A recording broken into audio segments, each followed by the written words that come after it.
believes this. No, I find a pants.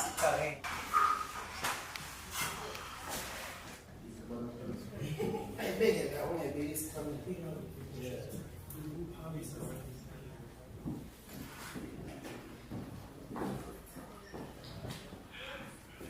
I'm ready.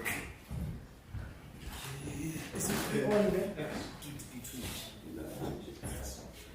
I am a coward. When it comes to the cold. The flu, I'm very vulnerable.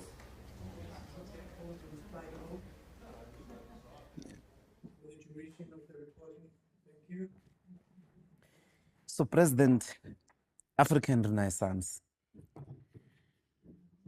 When first did you come across the idea in the political history or your intellectual journey, that concept that of the rebirth of the African continent? Do you recall where were you when the epiphany? You know, you come across a lot of ideas, but you're like, no. Do you recall the moment? Do you recall how the epiphany came? That fire. No, I doubt if it would be. We can find that moment. Okay. It derives from an understanding that you see what happens. Africa gains its independence from around 1960. And then you get formed the Organization of African Unity.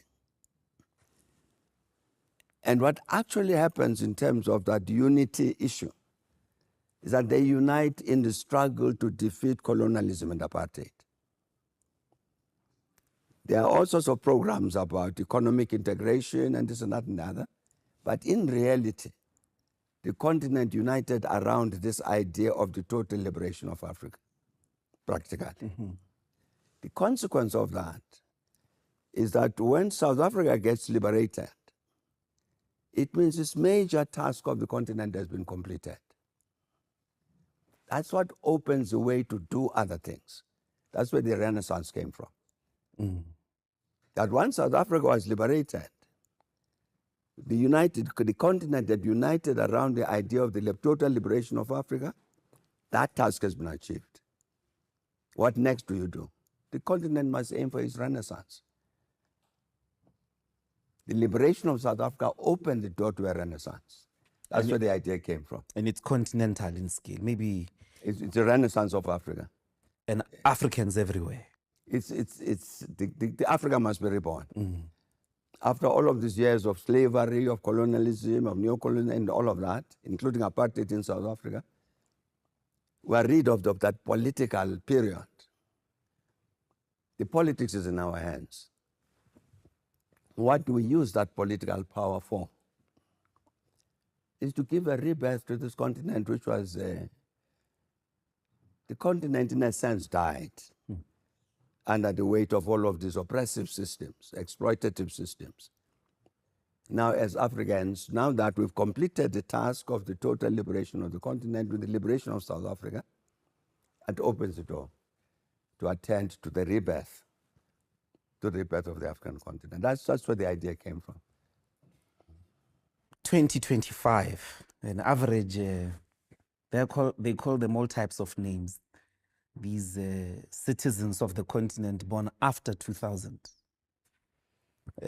maybe some after 2010. They were not there when the World Cup, they were not there when you were the president.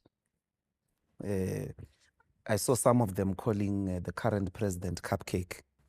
I was trying to trace that when the phenomena was arising, there must have been 3-4 years. But there are these growing population number of very, very young Africans. The continent as a whole, very, very young. Madagascar, Mali, and all of that. What should this concept say to them? Beginning with these ones here in Soweto, in Tanzania, who are facing all manner of problems. In the main, unemployment, that I grew until I was 25. I've never had a job. And faced with all these problems, what What should African Renaissance say to them about where they must go? No, I think the matter is very, the young people rebel in the way they are rebelling because this vision of an Africa reborn has not been achieved. And I think basically that's what the young people are saying. We've got our political liberation, we've got our presidents and parliaments and so on, but in fact, the continent has not been reborn. Otherwise, we would not be in this poverty, we would not be in this unemployment, we would be all of these negatives. So I think that's really basically what they are saying, and I think and they then act. You've seen it, they act against these political establishments. Now in Madagascar, and they've been acting in a number of countries to say the political leadership we have, it might be elected. But the political leadership we have is not addressing this matter of the renaissance of Africa, which would then address our concerns as young people to meet our needs in education, in employment, in everything. And I think the young people are correct. It's very important, though. I think it's very important indeed to make sure that the young people understand what it is they are engaged against. What is the struggle in which they are engaged? What is it intended to achieve? And how do you get there? I mean, you have the example on the African continent, for instance. You remember the so-called Arab Spring. Yes. The youth, it was the youth in North Africa, in Tunisia, in Egypt, that led that struggle. And you see what happened in Egypt with the removal of President Mubarak. It was the young people in the mass mobilization of people saying, no, no, no. The military intervened and sided with the people and then took power. So I'm saying that I think it's very important for these young people who are engaged in struggle to say the renaissance has not been achieved. That's why we've got these problems. And you, these political leaderships that sits there, you are not interested in this renaissance. So that's why they demonstrate against them, rebel against them. But I'm saying in rebelling against them, they must also say, what are we rebelling for? Otherwise, you have instances where they might struggle like that.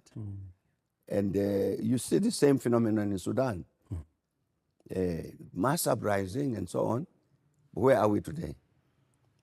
So the consciousness, the political consciousness of these masses of the people in struggle, including the youth, we're struggling against something, sure. What are we struggling for, and how do we get it? I think that becomes a very important part of the agenda. And then I suppose for us here in the foundation, this becomes an important point to emphasize the battle of ideas that needs to take place for this consciousness to answer. It's not an easy question to engage in, President. Otherwise, I don't think for Ghana, it's over half a century since 57. It's because it's difficult to say the morning after the President Mubarak is gone, what do we do now? But I mean, the point is, I think, Musheni, the point I think about all of this is ideas are important. To think, to be able to think, to know the past, to know today, to think, is a critically important part, in addition to the toy-toying and all that. So in these young people, we've got to understand that. You can't be proud because you are ignorant of your past, of your history, to understand why have we failed. To understand that becomes very important because you can't create the new if you don't understand the importance of thinking, of ideas, of conceptualization of things, of a sense of direction. Where are we going? So I think it's very, very important indeed to emphasize on this, and it's a comprehensive challenge. I mean, you would have people in South Africa today, young people, like the ones you are talking about who were not born when I was president, who, because of the failure of the older people, have no consciousness, have no understanding of what was this apartheid system?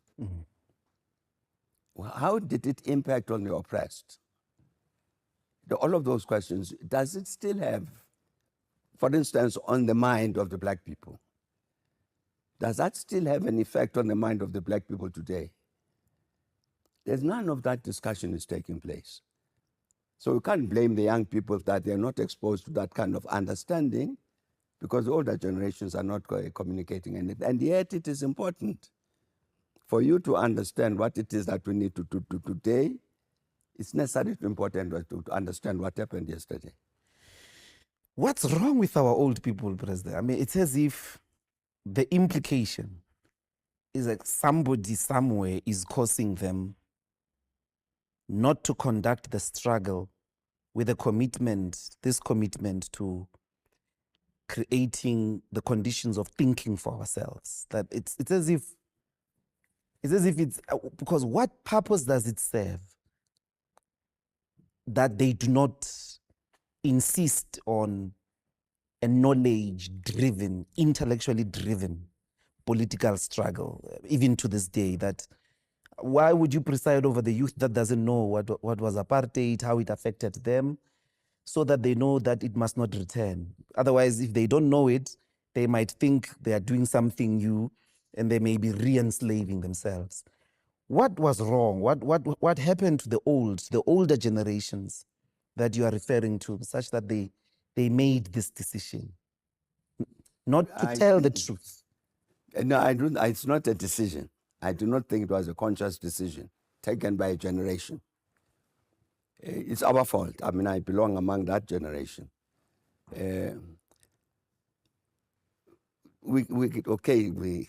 Comes 1994. You are part of the leadership at the time, the black leadership. You are immediately faced with challenges of change. You've got to change this country for the better. You've got to serve the interests of the people and so on. The idea that there is this other task of consciously bringing up the young people, because this next generation is going to succeed you, that task falls behind. It gets ignored. I mean, that's literally what happened. You don't even think about it. Not even in sense of assuming that no, it will happen on its own. It's just not thought about. Look at our history. I don't remember at any point that we sit down as a political leadership at the time to say, let's look at the history that is taught in the schools, so that we can use that instrumentality to educate these young people who are being born now about where we come from. I don't think that we ever sat and talked about it, because we're preoccupied with there must be clean water, there must be a house, there must be a job, there must be this thing.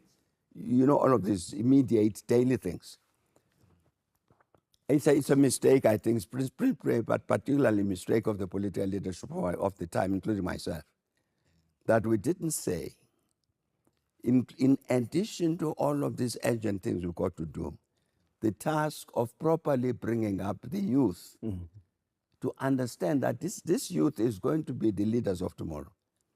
Therefore, it's necessary that they are properly prepared. In our case, we got prepared because you couldn't avoid it. Oh, yeah. There's apartheid in front of you, you got to engage and defeat it. So that's our political education. It happened, you couldn't avoid it. But once liberation comes, what is this engagement which exposes young people to this challenge? Tomorrow you are going to have to lead this country. How do you prepare yourself to get there? We say get a degree. So you might get a degree in accountancy. But is your political consciousness such that you are able to lead? You might be a very good accountant, but you don't know what to do about the country. I'm saying it's a fault of the older generation. I think we too overwhelmed by what was immediate and practical and urgent, and didn't pay attention to this very important issue. But in any case, I don't think it's too late. It's never too late to mend. Absolutely. But I think there was another form of negligence, President. I spoke recently to very conservative intellectuals. People under normal circumstances, we shouldn't take anything they say because they are right wing. They would be intellectuals sponsoring very dangerous ideas. And this is where the negligence, I think, I'd like to converse with you. Amongst many things that they say, not about the very distant history, but the first 15 years of democratic South Africa. Cronje and Giliomi is a very well-known Afrikaner intellectual. They say they did a study to look at the conditions of Afrikaner people over many, many decades. And they say the living conditions of Afrikaner people in the first 15 years of democracy grew at a much faster pace and grew very, very high than they were ever, including under apartheid, but since 1910. You don't hear this from yourself. You don't hear this from the people who are the custodians of a democratic South Africa and the liberation movement. The second thing that they say, and these are conservatives, President, they say that age, 1994 to 2009, 2008, 2009, they say this age, by many, many markers, including a thing you always say. I remember you speaking to Gavin Mkari, complaining that, there are no investors, there were no investors, because the investors don't invest in a factory. They can just up and take their money and go, so they don't do that. But this guy says the fixed investment number relative to GDP of that age moved from 15% in 1994 under Madiba, and you left it at 23%. And he says, by measure of emerging economies, that's very, very high. He says, investment confidence is not measured by a national dialogue of investors who say, we love you, we're with you, Tumamina. He says, if you want to know whether investors believe in your program or not, that's the number we must look at. Correct. The last time that number was at 23% was in 2008. It's at 15%, back to where it was under apartheid. The democratic state seemingly doesn't even know that this was South Africa's golden age. Employment numbers, health, electricity connection, education, the middle class. They say the number of first generation middle class, like me, I was the first one to go to a university, which means, massive millions of people uplifted.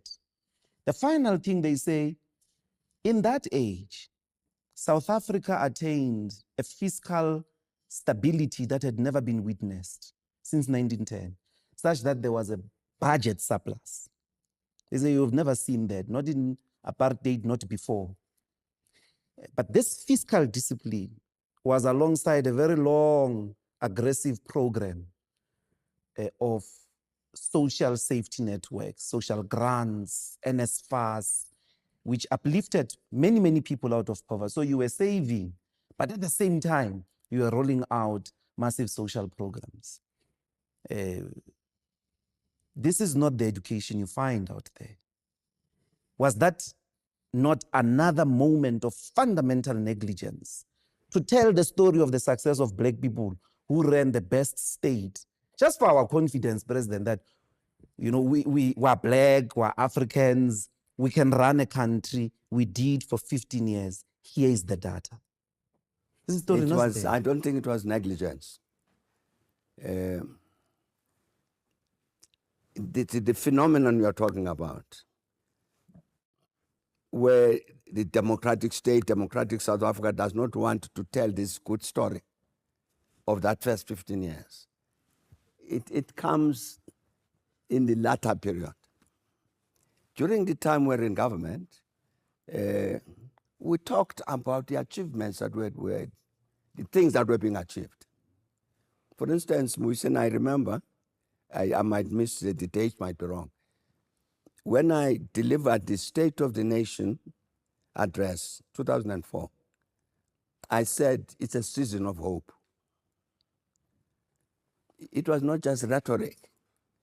I'm saying the country has entered into a season of hope because we can see what has been happening. That we are in this period of, it's hopeful. Tomorrow will be better than yesterday. We were using that kind of phrase. We're telling that story at the time. Never mind, I'm talking about myself. Look at the weekly letters I wrote to ANC Today. Every Friday you publish a letter. What are those letters about? They're about the contemporary situation at home and abroad. And you would find in those letters that we are recording the progress we're making, the difficulties we're experiencing, the solutions we're finding. The change comes with the change of the leadership after the ANC Polokwane Conference 2007. You have a different set of people in the political leadership who don't want to tell that good story. If you look at this first period we are talking about, and I'm saying just take one set of documents, the letters I wrote every week. Just look at them. And they will be telling a story of how the country is improving in every respect. And you'll see some I saw recently that somebody was complaining that I was very rough with business people. Because you'd get major white business people making wrong statements about the country. And I would challenge them. I say, no, you're misreading the country. Country is not negative, country is positive in this way and that way. I'm saying that story about that kind of South Africa was being told at that time. Then there was a change in the leadership. That change in the leadership produced many negatives. One of the negatives, what you call negligence, is not negligence. It's a conscious decision not to tell the truth about what happened in the past. You tell the stories you tell are the negative stories. So it was negligence. It's a change of political leadership, and that political leadership had a different narrative, completely different narrative. Indeed, a narrative which reflected what was happening to society. The economy going down, levels of unemployment increasing, levels of poverty increasing, and all of that during this latter period. And that's the story they tell. They don't tell the story of the earlier period, which was the direct opposite. But what purpose does it serve? Maybe, President, if you remember, I'm not ANC. I'm saying that I come from a different... If I'm ANC, I want to tell the story. I want to recover what was good about it. I want to plug into the progress that was being made. I don't want to say apartheid was good. I don't want to say opposition is doing better than me. I want to say I did well, me, for a sustained 15 years. And I was about these conservatives. It's scary, President. They then make a projection. They say, had the economy grew in the way it did, GDP per capita would be here. Had it done this, these fixed investment ratio to the GDP would be here. They show you where you would be now had the fundamentals been put in place that were coming along that 15 years. How would you explain a leadership that wants to look at that with a sense of amnesia or decided amnesia? Why do they behave like that? I think, in a sense, we're afraid to tell the truth. The truth is this phrase that Foster used, too ghastly to contemplate. The change that happened with the ANC leadership in 2007 was real change. It put in place in the leadership of the ANC people who were not ANC, were afraid to tell that truth. you have this ANC led by people who are wearing ANC t-shirts, but they are not ANC. The way it happened was because there was a very, very systematic program on the part of the apartheid regime in its own defense to infiltrate the ANC and the rest of the liberation movement. Very, very heavy infiltration. Yeah. As the ANC, we had all of the machineries. Let's check everybody who's joining and that. That was done. And some people were found and said, no, you can't belong among us. But there are many people who missed out. And some of them became part of the national leadership with the ANC in 2007. I'm talking about agents of the old regime. Were afraid to tell that truth.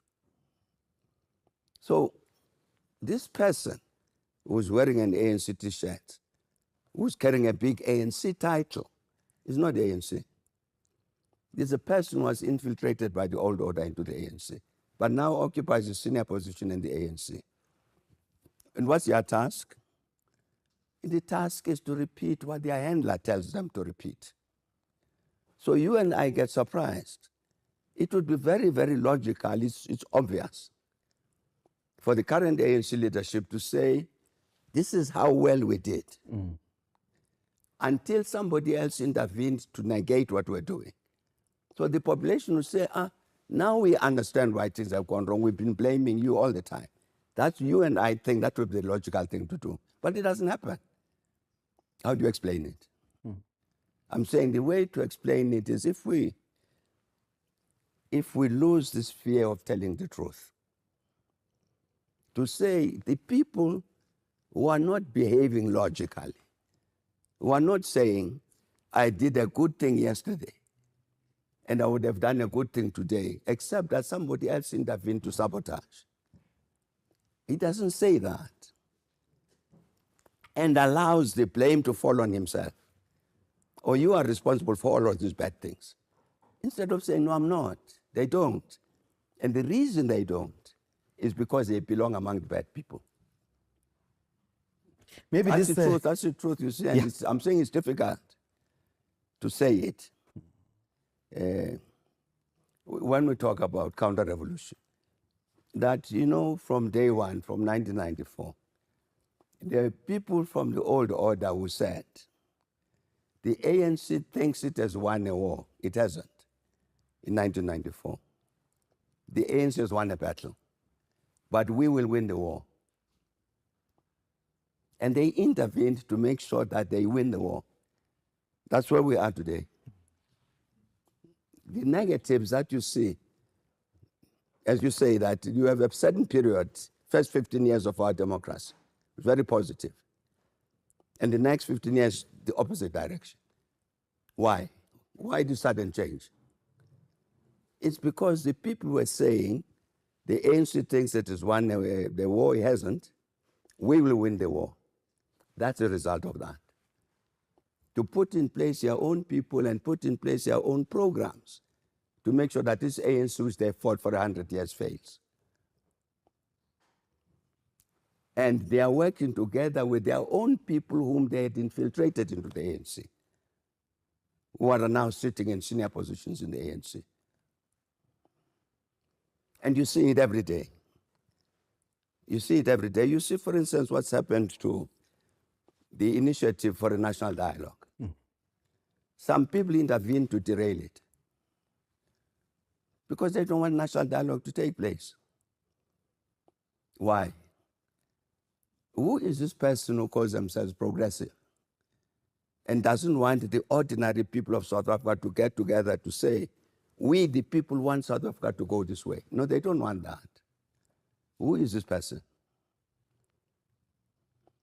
I'm saying it's a manifestation of the truth that we're afraid to tell. And I think it has to be told, and unfortunately, well, there's not enough people, I would say, maybe with the knowledge to kind of tell the truth that needs to be told. But it's a truth that needs to be told that the South Africans must understand what is the cause of this crisis in this country? If you don't answer that question correctly, you can't find the right answers. You won't fix the country. You won't fix it. You won't fix it. If you don't understand properly, what's the cause of all of this? You need to understand it. And I'm saying that we have to overcome this fear of telling the truth about ourselves. There's a general who took all of us by surprise in this terrain of telling the truth, General Mkhwanazi. I wonder, President, I mean, part of the big crisis is precisely these civil servants who feel like were not supported. In this case, the politicians are not supporting us to fight the criminals. Sure. Because this is our constitutional duty. But we do all these things and they undermine the work of fighting drug dealers and all of that.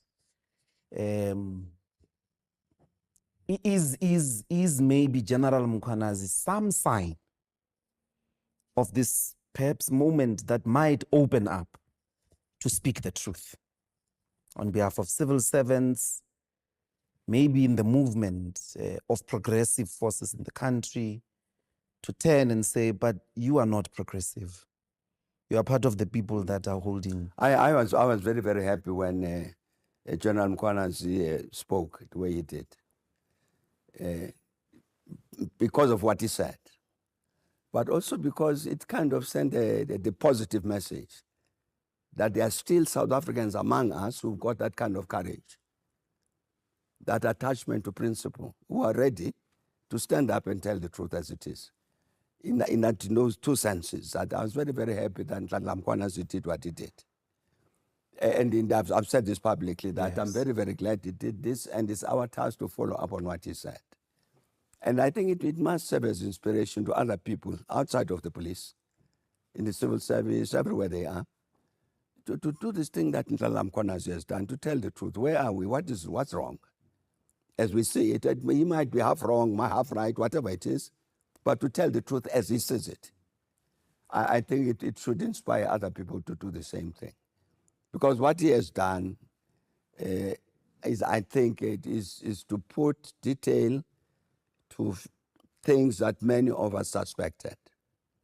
That there was a particular relationship between organized crime, the police services, political people. Is put facts to that kind of paradigm, which you suspected. It then enables you to act on it, because now you've got the hard facts to do it. But I'm really hoping that it would inspire other people in the police and outside of the police to follow this example. And speak the truth. And tell the truth, to tell the truth about ourselves, because we are not telling the truth. We're not telling the truth about who we are. You would have been in this this position. I don't know if I can risk putting you in a corner. After Mkhwanazi speaks, and you were the sitting head of state, what would you have done about Mkhunu? No, well, I don't know if I can answer that question. I don't know. I doubt if I'd be able to answer it. I mean, first of all, I think if I were president, and there's General Mkhwanazi gives a press conference there, I would have said, can we meet, the two of us? And you tell me in detail. I listened to you in your press conference. Now, can we discuss it? And even get the National Commissioner. National Commissioner, this is your man. And get a proper understanding of this thing in its detail as head of state, as President of the Republic. Because obviously you have to act on it. You can't just say, I heard. You've got to do something, but to do something is much better to be as well informed as possible. That's what I would have done. And in that conversation, then I don't know what they would have said about Mkhunu, which would then give me the possibility to say, in which case, let me act in this way or the other way. But I think that's what I would have done. you would have to understand properly, not just rely on what you heard as you was talking, but to engage. You are head of state, you are head of government. You'd have to engage these people very directly. Maybe the last part on this question is the ongoing debate then that arises about political interference. And because in essence, what the generals are saying is the disbandment of the political killings task team, which had up to that point received very good reviews from government, was shocking. That why would you want to disband it? Then they later discovered that all of that was to protect criminals. And they mentioned those criminals on the one hand. But then there's this idea that he intervened in police operations. But not only that, he may have done that maybe innocently, just overzealous. But they argue this other point. I think maybe someone else would determine that one, which was to protect organized criminals. But if you could maybe help us, President, constitutionally, what does political interference for ministers, political office bearers responsible for policy, blah, blah, blah?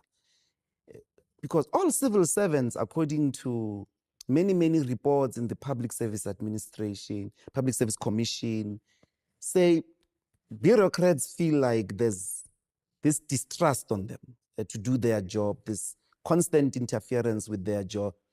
They don't feel like CEOs with conscious activity. They are treated like children and all of that. But I thought maybe in the interest of that condition within the public service, someone must put to bed, where does the politician start and end? Where do the public servants begin of the type of responsibilities like provincial commissioners, national commissioners of the police? The issue of time frames, we're saying, is important. I don't think we should make general statements as though the statement holds whether it's Monday or Friday, because situations change. Let me say, for instance, something that we don't say enough. The South African Constitution, the whole state system, the basic legislation, government processes, the ANC was very central in putting in place that kind of order. The current constitution could never have been approved against the will of the ANC. So we believed that when we say we sit in the Constitutional Assembly, 94, 95, 96, we would have meetings, we send as ANC to say, there's this matter about property rights. How should it be expressed in the Constitution? Or let me even not talk about that. This issue about a constitutional democracy, the supremacy of the law, not the sovereignty of parliament and all of that. It is a very, very serious discussion in the organization.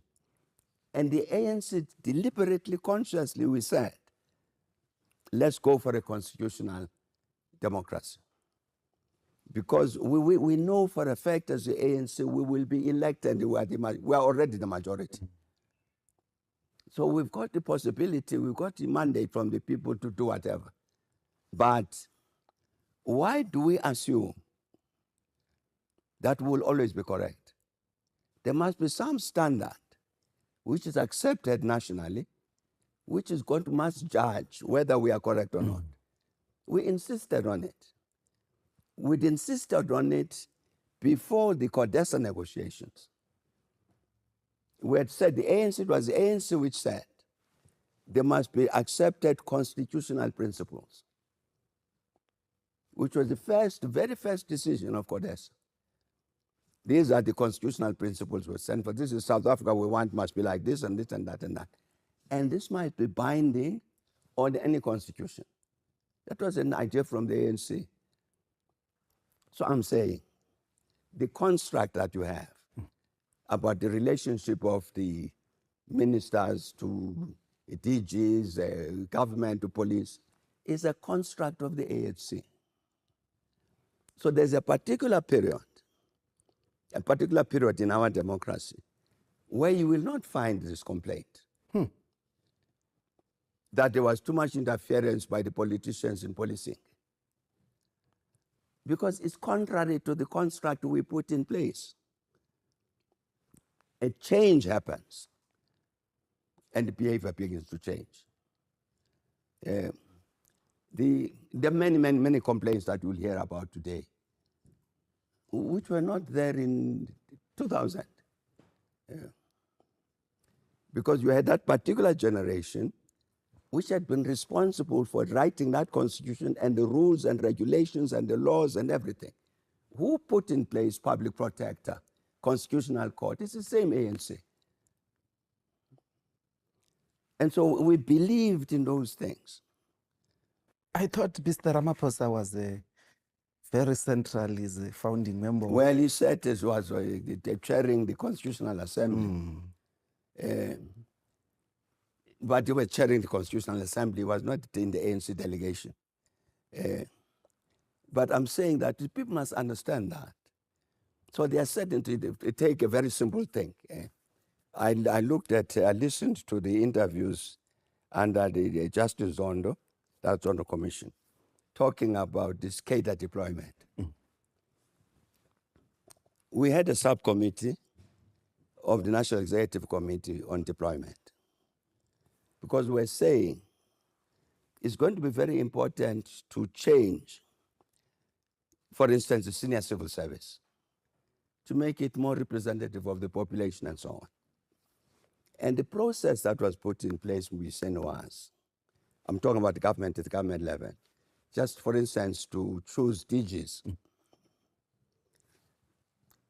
Our deployment committee would say, we think Mbuyiseni Ndlozi would be very good DG for health.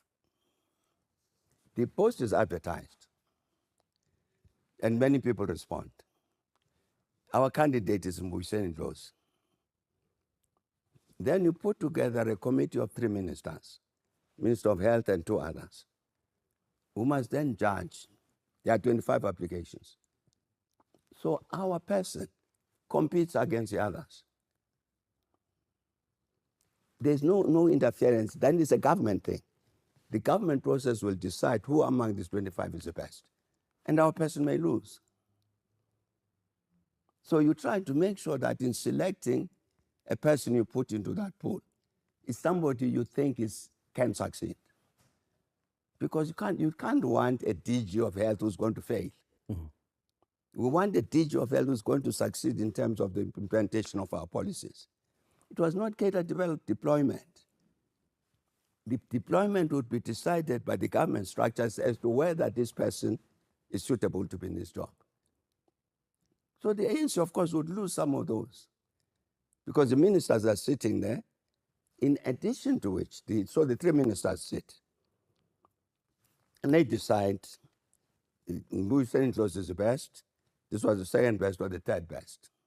They take that to the cabinet. They say, cabinet, we shortlisted, these were the 3 people, but we think this is the best. And they have to explain to the cabinet why. Why do you think that one is the better one of the 3? So the process was not this thing that you're talking about. Cadre deployment, ANC just picks up anybody and inserts them there and then they've got a job. No. That process was because that we decided in the process of constructing this constitutional democracy, these are the correct things to do. And we did our best to make sure we observed what we ourselves had put in place as processes. A change happened. A change happened and produced a different kind of leadership of the ANC, which started doing wrong things, contrary to what the positions that the ANC had taken. Today, maybe this is a good time to travel a bit far in the leadership of the ANC. It's OR's birthday. I heard you earlier speaking about the origins of the basic framework of the Constitution and CODESA, constitutional principles. And I read a book, Dear Comrade President, which actually outlines the origins of the South African Constitution and almost comes to a conclusion that if we were to say who is the father of South Africa's democracy, it would be OR. So, I don't know, President, if you want to say I think that's more. correct. I mean, that's what I say. That was I see I think an understanding with any of this particular period in our history is very important. Sharpeville, the banning of the PAC, the banning of the ANC and all of that. And then what follows in this period, the virtual destruction of the liberation movement. What had been intended by the ANC as what was called the external mission when Oliver Tambo was sent outside the country by the ANC. It was called the external mission. That actually became the ANC. Because inside the country, there's so many arrests and in all of those things. So what became the ANC was what originally was the external mission. So you have a person, and the Oliver Tambo leads that. So as a consequence of which, the ANC survives in the country. It says ANC grows in the country. ANC becomes very influential in the country to the point that by the 1980s, everybody says we must talk to the ANC in Lusaka. Same thing happens to the ANC globally. Nobody can move about South Africa globally without saying, what does the ANC think? Even these matters that people talk about, sometimes in disparaging terms, the role, for instance, of the armed struggle. It was not like the struggle in Vietnam or Angola or somewhere, because a different set of circumstances here. But the intervention of the military factor, I'm saying all of these things happen under the leadership of Oliver Tambo. Whether you are talking about the reconstruction of the ANC inside the country, the capacity of the ANC to lead the mass movement in the country, the capacity of the ANC to lead the world in the global, in the anti-apartheid struggle, all of these things are under the leadership of an Oliver Tambo, who manages to keep the leadership, originally the external mission, keeps this is in fact the leadership of the ANC through these years, and discharges all of these obligations. This thing that you were saying just now, at some point we say it's inevitable for the following reasons that the regime will want to negotiate. Yeah. When I speak to Oliver Tambo one day, I say, I've got a communication, somebody from the Afrikaners wants to see me and is indicating that the regime now wants to talk to the ANC. Do I go to the meeting? And he says to me that, he's had a nightmare for many years, that the conflict between ourselves, ANC, and the apartheid regime has been intense and over so many years, that even one day, he says to me, one day when the regime says, can we please talk, we will not understand them. And we'll say no. He says, I've always had this nightmare that we might miss this moment when we could resolve this problem because of this history. So go and talk to them, see them. Let's see what they've got to say. This is somebody, this is an outstanding leader. OR was never a showman and so on. He would never demonstrate how important he is and all that. But in terms of, OR was a great strategist, but also a great tactician at the same time. Not only the big vision of when to go, but how to get there. and really held not only the ANC together, but generally held the movement together. When we, as a part again of this thing of this leadership was providing, he says, look, it's inevitable regime is going to want to negotiate. It's important that we should be ahead of them in defining the conditions, whatever needs to be defined about those negotiations. That's how the Lusaka Manifesto was drafted. We're sitting in Lusaka, he said, let's draft this thing. The first port of call, we drafted what was the Lusaka, the Harare Declaration. Yeah. We did the draft in Lusaka, and first country we went to consult was Tanzania. And we met the Prime Minister then, Salim Ahmed Salim. And when we said to them, look, the regime at some point is bound to negotiate. So we must set the conditions for these negotiations. This must look like da. So we're consulting you. And their response was, no, but why, comrades, why are you giving up on the struggle? You're already dreaming of negotiation. No, go and fight. He said, no, you of course will fight. It was Julius Nyerere who said the following day, nah, you are quite correct. You must prepare for this thing. But it was OR who saw that and said, let's prepare for it. And we had the Harare Declaration adopted by the whole world. That's the kind of person we had. So they are quite correct when they say the father of democracy was Oliver Tambo. It was. I'm saying the reason the ANC survived and was able to play all of these various roles domestically and internationally was because of his leadership. President, you would agree, for every revolution that begins, it births a counter-revolution. Sure. From the beginning. Absolutely. How did OR succeed in resisting? I'm sure the counter-revolution would have imagined, as it does everywhere in the world, his elimination, his displacement. I mean, Lumumba, look at the Congo. The counter-revolution won there to remove this individual who imagined the Congo, Burkina Faso, Ghana. I wonder if with this state of the movement today,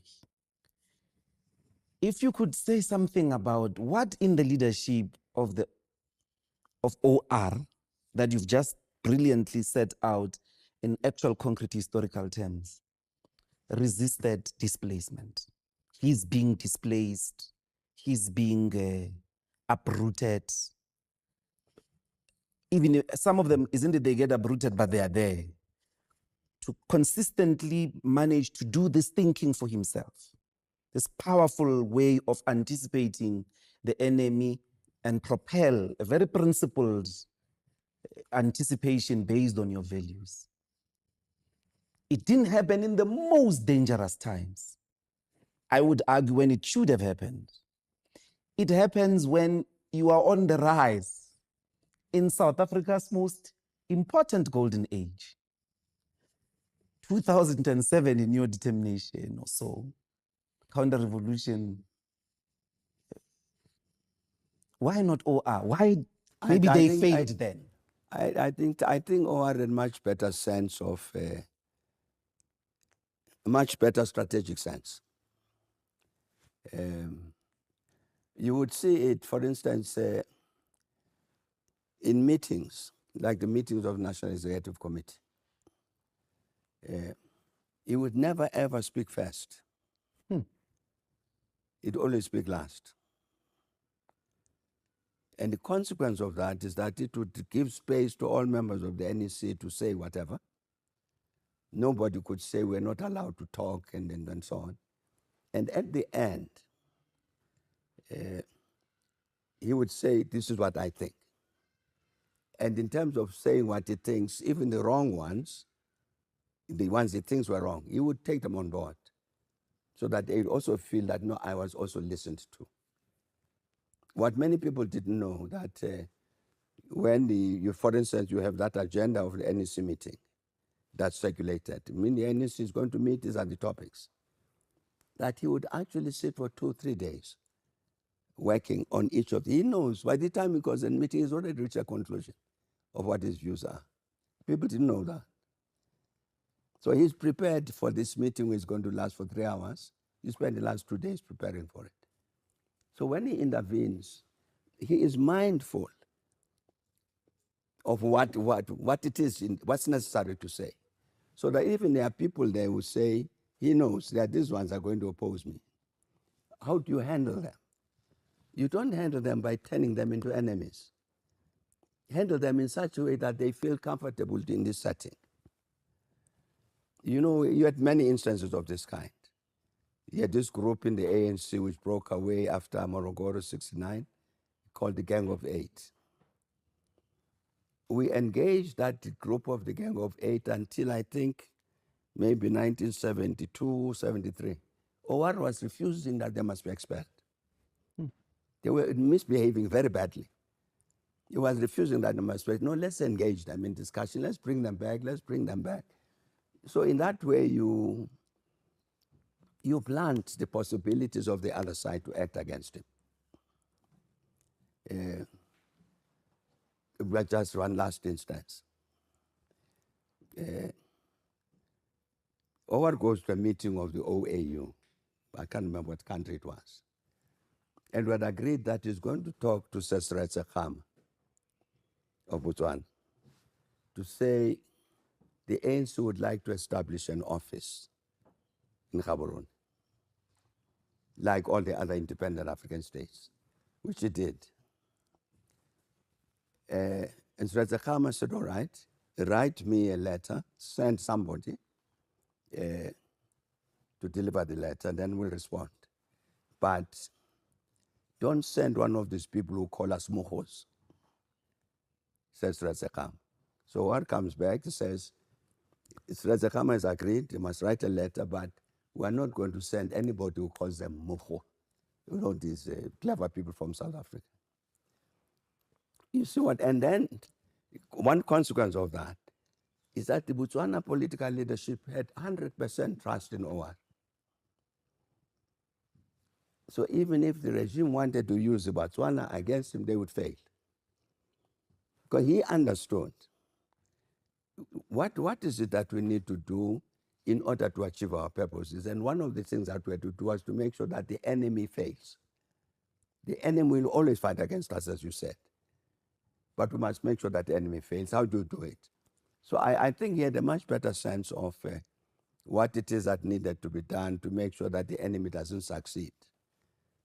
We failed. We failed in that respect. I think I maybe underestimated the machinations of the other side and overestimated. In our case, I remember very well, as we went to Polokwane, I was saying that I can see all of this negativity.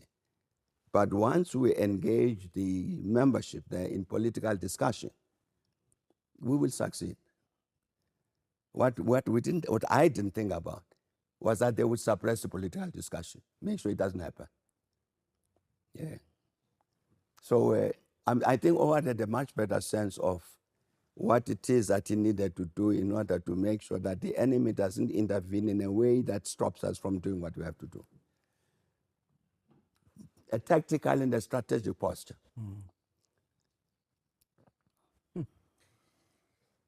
We went to the U.S. The U.S. government under Reagan, George Shultz was Secretary of State. And he says he's ready to meet Oliver Tambo. That's the first time ANC would meet with the U.S. government.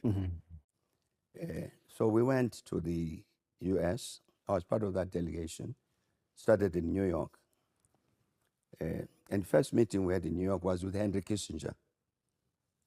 So Kissinger says, Mr. Tambo, I've been asked by the State Department to meet you, to talk to you before you meet the Secretary of State Shultz. And what they want me to talk to you about is to say the ANC must break its links with the Soviet Union, with the South African Communist Party. that makes it possible for the US government to relate to you. Now, I'm supposed to discuss that with you so that by the time you get to Washington, I will give them a report of our discussion. But, Mr. Tambo, I'm not going to raise a thing with you at all. This is Kissinger. The reason I'm not going to raise a thing with you is because I know what you're going to say. What you are going to say is, if the United States can please support us to wage this struggle against the apartheid regime, there'll be no need for us to go to the Soviet Union. That's all. So just leave it. It's Kissinger. And that was the end. So, but you see, I don't know what got Kissinger to think like that. Because indeed, Orwell would have responded like that. So I'm saying that to find the points of entry for the enemy to attack, somehow you have managed to be able to handle those things. So that they tell us now, people, for instance, the old order put upon people, they say they celebrated when he fell ill. With a stroke. They say with a stroke. Because what was worrying them was that you had an Oliver Tambo who could think.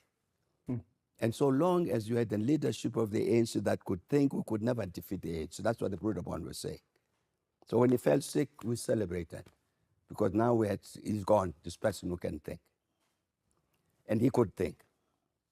And I think he outthought them even in terms of what we're talking about, of protecting the movement from attack, to derail it from the pursuit of its objectives. I'm very glad that at least you would note his birthday. Yes. Happy birthday, because really this is the father of our democracy. It's been an hour, Mr. President, but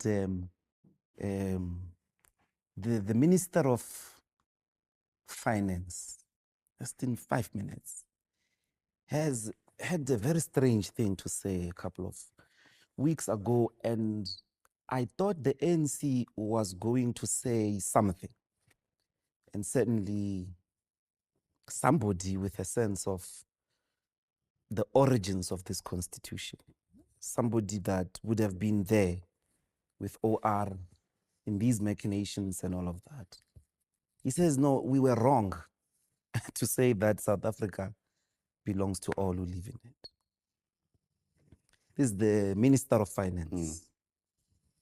He says we should have agreed, we were wrong, and we should have, in the 80s, and gives this elaborate story about debates in the 80s, which doesn't speak to this history. We had a debate with Black Consciousness PAC people about this point, and maybe they were right.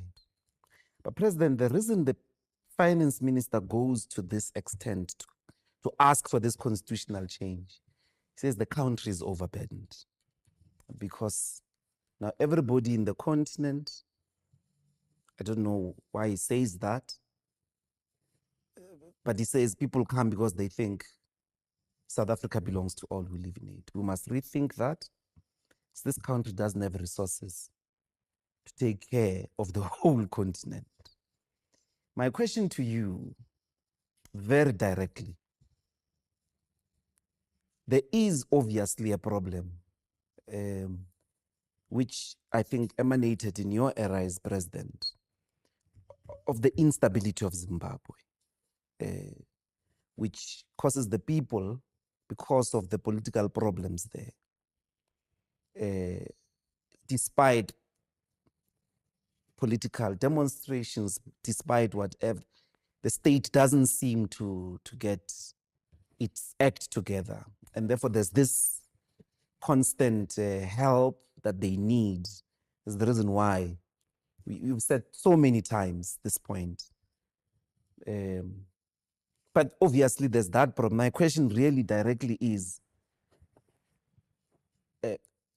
despite those problems, despite the fact that, we'll have, if there's a war in Mozambique, that would happen. If there's a war in Lesotho, that would. If there's a war, the CEO of the Border Management Authority says to me, there's never been a fence since South Africa was established in Namibia.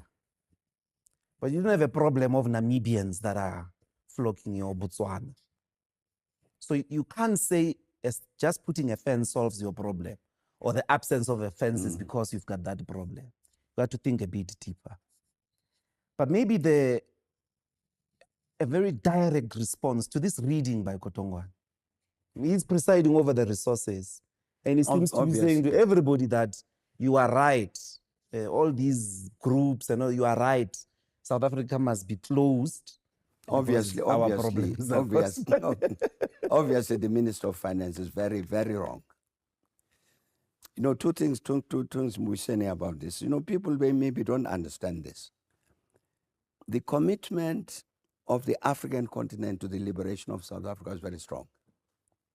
I'm talking about the commitment of the ordinary people, not governments and parties, the ordinary people. And there's a particular sentiment towards South Africa from the continent. A sense of ownership, of belonging. And you can't change it. It's right through the continent. South Africa belongs to all of us. It's our thing. And of course, it's more developed and all of this and the other thing.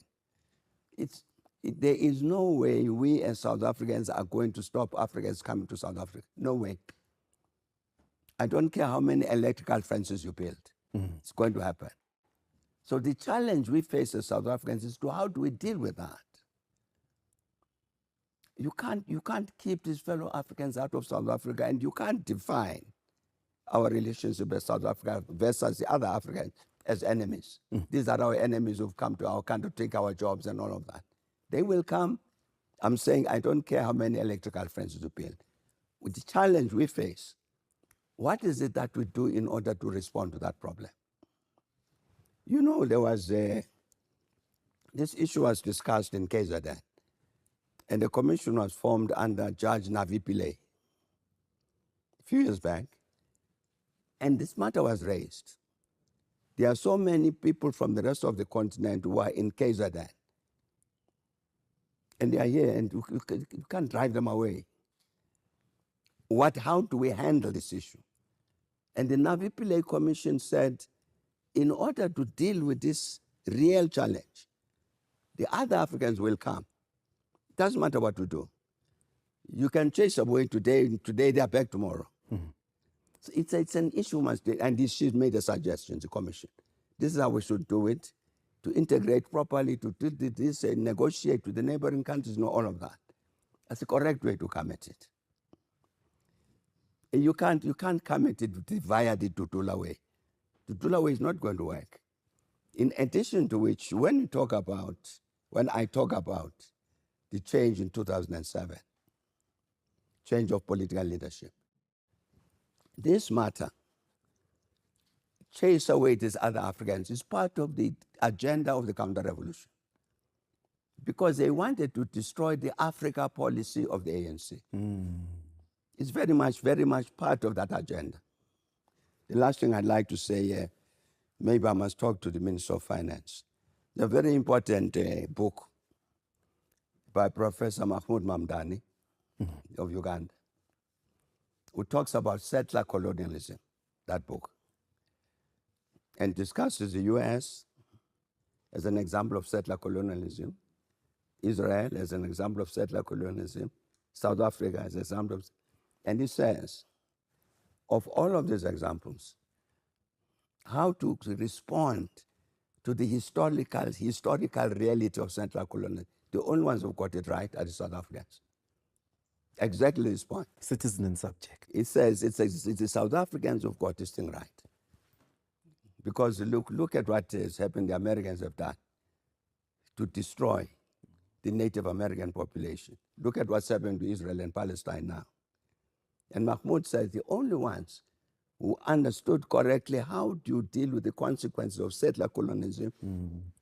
Oh, yes. And he's right. Maybe we should give that book to the Minister of Finance, and it might teach him something. Yeah. So, President, we'll have you in the podcast once a month. You'll have to pay me. I thought pensioners don't have financial needs. No. With a cup of rooibos tea, would be fine. I think we can arrange You that. can arrange that. We can arrange that. That's good. Thank you so much, Mr. President. Okay, Chief. Yeah. I'm sure we went over an hour. It's 1 hour, 9 minutes. Oh, that's not so bad. It's not so bad. Not so bad. Yeah, because we wanted to ask about the 10-point plan. Is it a 9-point plan? 10 points. 10-point plan. It's okay. We can still be alive in a month's time. It will. It certainly will, including many other issues. Yeah, but Okay, Chief. that's it. Thank you so much, President. We should release you. Yeah.